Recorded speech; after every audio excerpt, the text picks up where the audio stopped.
Teenage యువతులు సన్నగా ఉండటం కోసం, స్లిమ్ లుక్ మెయింటైన్ చేయటం కోసం నోటికి తాళం వేస్తారు. డైటింగ్ పేరుతో ఆహారం తీసుకోవటం మానేస్తారు. కేరళలో ఓ 19 ఏళ్ల అమ్మాయి ఏడాది పాటు అన్నం తినకుండా చివరికి అనోరెక్సియా నెర్వోసాతో చనిపోవటంతో ఒక్కసారి కలకలం రేగింది. ఆ యువతి 12 రోజులు ఐసీయూలో పోరాడి ప్రాణాలు విడిచింది. ఉండాల్సిన దానికన్నా ఎక్కువ బరువుంటే అప్పుడు వెయిట్ తగ్గాలనే ఆలోచన మంచిదే, కానీ దానికి కొందరు యువతులు ఎంచుకునే మార్గాలే సరైనవిగా ఉండటం లేదు. ఎనోక్సియా నెర్వోసా ఎందుకంత ప్రమాదం? అవయవాల్ని దెబ్బతీసే ఈ డిజార్డర్ గురించి ఖచ్చితంగా తెలుసుకోవాల్సిన అవసరం ఉంది.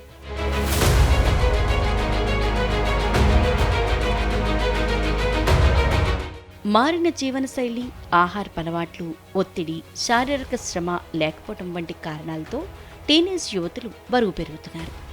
అధిక బరువు సమస్యను తగ్గించుకుని ఫిట్గా మారటానికి ఒక్కొక్కరు తమకు తోచిన విధంగా ప్రయోగాలు చేస్తుంటారు.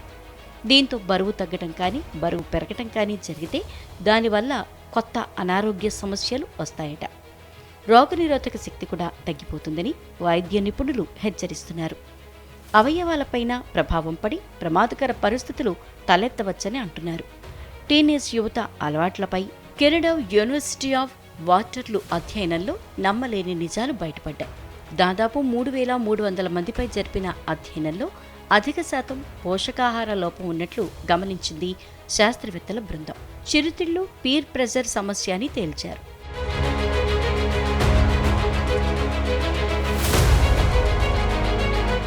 కేరళలో కన్నూరుకు చెందిన 19 ఏళ్ల శ్రీనంద డిగ్రీ ఫస్ట్ ఇయర్ చదువుతోంది. ఆమె చిన్నప్పటి నుంచి బక్కగానే ఉన్నా పూర్తి ఆరోగ్యంగా ఉండేది. కానీ ఆమె బరువు పెరుగుతానేమోనని గత ఏడాది కాలంగా భయపడుతోంది. ఆ భయమే ఎక్కువై ఆహారం తీసుకోవటం మానేసింది. పూర్తిగా కాకపోయినా వీలైనంత తక్కువే తినడం ప్రారంభించింది. తల్లిదండ్రులు ఈ విషయం గుర్తించి పలుమార్లు హెచ్చరించినా వారికి తెలియకుండా పెట్టుకున్న ఆహారం పడేసేది. వైద్యులు ఆమెకు అనోరెక్సియా నెర్వోసా అనే అరుదైన వ్యాధున్నట్లు గుర్తించారు. ఇందుకు సైకియాట్రిస్ట్ దగ్గర చికిత్స ఇప్పించాలని సూచించారు.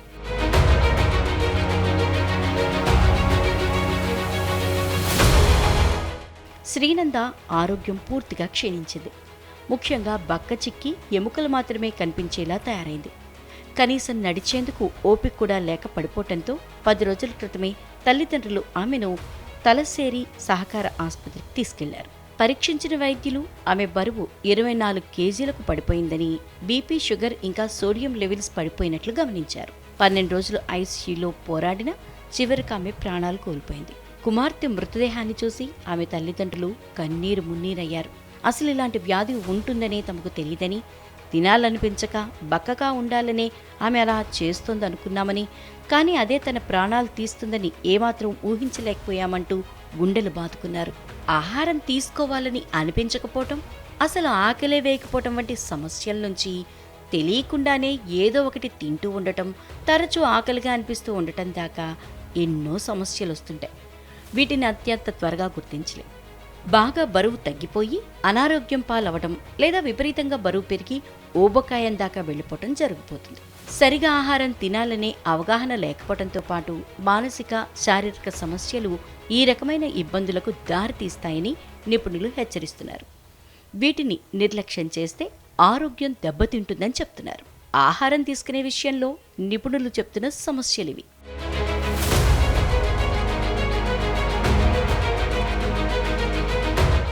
Anorexia nervosa. ఈ సమస్య వచ్చిన వారు ఆహారం అంటేనే విరక్తి ఉన్నట్లుగా వ్యవహరిస్తారు. ఆకలి వేసినా వెయ్యకున్నా కడుపు మార్చుకుంటారు. దీనివల్ల క్రమంగా విపరీతంగా బరువు తగ్గిపోతారు. శారీరకంగా బలహీనంగా మారిపోతారు. బులిమియా నెర్వోసా ఉన్నవారు ఆహారం తినటం తగ్గించటం, డైటింగ్ చేయటం, అతిగా వ్యాయామం చేయటం, బరువు తగ్గే మాత్రలు, మందుల్ని వినియోగించటం పెరుగుతుంది. బింజ్ ఈటింగ్ డిజార్డర్ ఉన్నవాళ్లు 2-3 గంటల్లో 2 కన్నా ఎక్కువసార్లు ఆహారం తీసుకుంటారు. ఏదైనా ఘటనతో అవమానంగా భావించి కుంగిపోతారు. ఒక ట్రాన్స్ వంటి మానసిక స్థితిలో ఉంటారు. క్రమంగా అదే అలవాటై బరువు పెరుగుతారు. Remuneration disorder. ఈ రకమైన ఆరోగ్య సమస్య తలెత్తిన వారిలో తిన్న ఆహారం తిరిగి పైకి ఎగదన్నుతూ ఉంటుంది. అందువల్ల వారు ఆహారాన్ని మళ్లీ మింగేయటమో లేక బయటికి ఉమ్మేయటమో చేయాల్సి ఉంటుంది. దీనివల్ల శరీరానికి సరిగా ఆహారం అందక బలహీనంగా మారిపోతుంటారు. Restrictive food intake disorder. ఇది కూడా ఎనోరెక్సియా వంటి సమస్య. కాకపోతే బాధితులు కొన్ని రకాల ఆహారాన్ని తినడానికి ఇష్టపడరు. కొన్ని రకాల రంగులు, వాసన, రుచి ఉన్న వాటికి దూరంగా ఉంటారు. దాంతో తినే ఆహార పదార్థాల సంఖ్య తగ్గిపోయి శరీరానికి తగిన పోషకాలు అందం. దీంతో బరువు తగ్గి బలహీనంగా మారిపోతారు. పికా డిజార్డర్ ఉన్న కొందరు విచిత్రమైన మానసిక సమస్య వల్ల ఎలాంటి పోషక విలువలు లేని వాటిని తింటుంటారు. కొన్నిసార్లు ఆహారం కానీ మంచు, మట్టి, చాక్పీసులు, సబ్బులు, పేపర్, వెంట్రుకలు, వస్త్రం ముక్కలు వంటివి తినడం పికా డిజార్డర్ కిందకు వస్తుంది. మానసిక ఇబ్బందులతో బాధపడుతున్న వారిలో ఈ సమస్య కనిపిస్తుంది.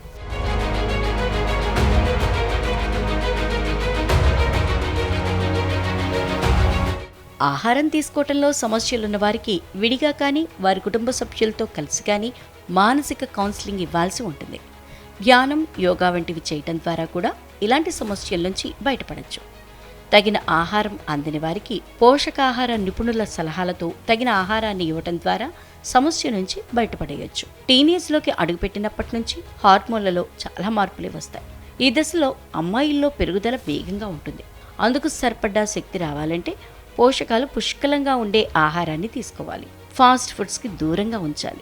తృణధాన్యాలు, పండ్లు, పప్పులు, నట్స్, కూరగాయలు, చేప, మాంసం, పాలు, పెరుగు, వెన్న వంటివి తీసుకునేలా చూడాలి.